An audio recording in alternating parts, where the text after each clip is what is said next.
Welcome to A Mason's Work, the podcast where we review Masonic symbols and illustrate how they can be used to solve problems in everyday life. With your host, Brian Mattox, a proud member of the Craftsman Online Media Network. Your identity as a person is not as fixed as you might think. It's a story that you tell yourself about the way you are, about the way you want to be in the world, about your intentions and desires and values and faith and all of your beliefs. This identity that you have constructed, that some people will call the ego, but the sort of vocabulary here gets messy and is less important. It's important to understand, though, that the context for all of your everyday life that you have built is all based on the story you tell yourself of who you are. The more you understand that story, the better you understand that story, the more likely you are to be able to eliminate beliefs or behaviors or elements of faith that you no longer need. That you may no longer want because they're not productive for you to move the ball forward. We'll talk about faith in another episode, but for now, when you're sitting there trying to figure out your story, your identity, who you are, it's important to disconnect in that process from your own past, with a couple of key exceptions. The chronological events of your past are not as fixed in time as you're likely to believe. You remember everything, but memory is flawed. Oftentimes, we'll remember something favorably or unfavorably based on the sort of concepts we had or the context for what was happening at the time. And in fact, if you recontextualize those events, more often than not, everyone will kind of take their suffering and tell that story as a really important part of their growth, whereas at the moment it was abject and horrifying, right? So when you are going through this process of kind of recalibrating or understanding the story of who you are and trying to determine what the next version of you is going to become by virtue of crafting a new story, it's important to look back only for evidence.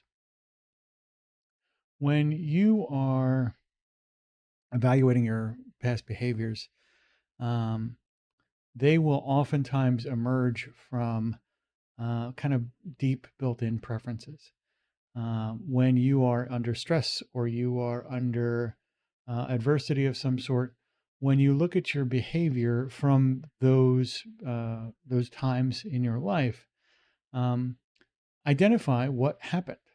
Try not to attach an emotional context to it, but I'll give you an example from my life.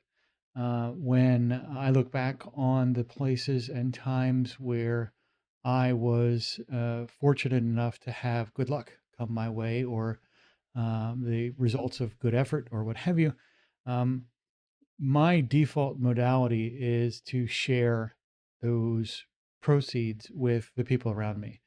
Either share the information that I use to achieve that outcome, or share the direct results themselves. I don't tend to hold on to that stuff and hoard it. It's just kind of not in my nature. Because of this, when I start looking at the story of who I am, I can put words in there like does not cling to resources, right? For example, that's different than not being frugal, but we can get into the sort of fussy mechanics here. When you start looking back over time, though, you'll start to notice some emergent trends, things like under pressure, I go crazy, or under pressure, I really excel. You'll look at parts of that story that speak to how you interact with others when in an environment where the person I'm speaking with can't possibly help me. Am I kind or cruel or ambivalent or what have you? These kinds of repeated behaviors if you analyze them, you'll be able to start to tell the story of who you are in a better way, which will allow you to build a new identity that either mitigates the weaknesses of your past behavior or removes some of the sort of products that you've created in the past that you no longer need. So you can take this identity concept, this story of yourself, and write a new one at any time. And then from that story, determine what your values are, determine how your faith can support those values, and from there, build your new set of beliefs and new set of behaviors as a result. That whole sort of chain of change for what's going on inside of you as a person is vitally important to start to analyze as quickly as possible. Because what will happen if you don't is adversity will continue to come your way and you will not be able to see the causes of it. More often than not, those causes will be you. It'll be the narrative results of the story that you have very little understanding of if you don't do this kind of inquiry. So take a look at masonswork.com. If you have any questions, there's a couple, blog.masonswork.com. There's a couple of kind of analytic lenses there that you can use, how you might use some Masonic symbols to solve some of these problems. If you don't remember your Masonic symbols, there's also primers on those as well. And we'll see you next time. The views represented in this podcast are those of the speaker alone and are not representative of any grand or subordinate lodge.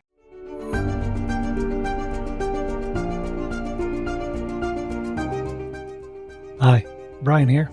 I wanted to thank you so much for listening to this episode. If you have any suggestions or guidance for further episodes you'd like to see or hear, whatever the case may be, please don't hesitate to reach out to me at masonswork.com.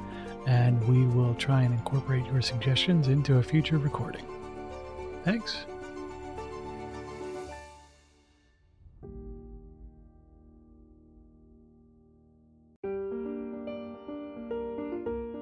Freemasonry teaches us that the true work is within, a lifelong journey of reflection, discipline, and discovery. At A Mason's Work, we help Masons bring out their best selves through meaningful self-inquiry and symbolic practice. From personal reflection to lodge engagement, we offer tools that turn symbols into action. Visit us at amasonswork.com. The work is within. The time is now.